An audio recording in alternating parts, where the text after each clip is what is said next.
امام علیہ السلام نے فرمایا، چغلخور انسان ایک لمحے میں ایسا فتنہ پیدا کر دیتا ہے جو کئی ماہ تک چلتا ہے، تب بھی چغلخور انسان پر اللہ کی لعنت برستی ہے، اور یہ وہ بدترین عمل ہے جو انسان کے اعمال کو ایسے ختم کر دیتا ہے جیسے آگ لکڑی کو۔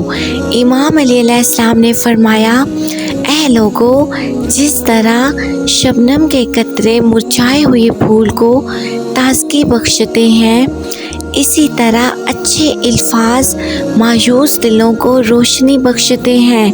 جتنا ہو سکے اپنی گفتار کو اتنا میٹھا رکھو کہ تمہاری وجہ سے لوگوں کے چہرے مسکراتے رہیں۔ امام علیہ السلام نے فرمایا، جب بھی میں دسترخوان پہ 2 رنگ کے کھانے دیکھتا ہوں تو میرا دل لرز جاتا ہے کہ شاید آج پھر کسی کا حق مارا گیا۔ اے لوگو، جب بھی تم اچھا طعام پکاؤ، اپنے محلے کے مستحق لوگوں کو نہ بھولنا، کیونکہ یہ عمل رزق میں برکت اور دعاؤں کو اللہ کے دربار میں قبول کرواتا ہے۔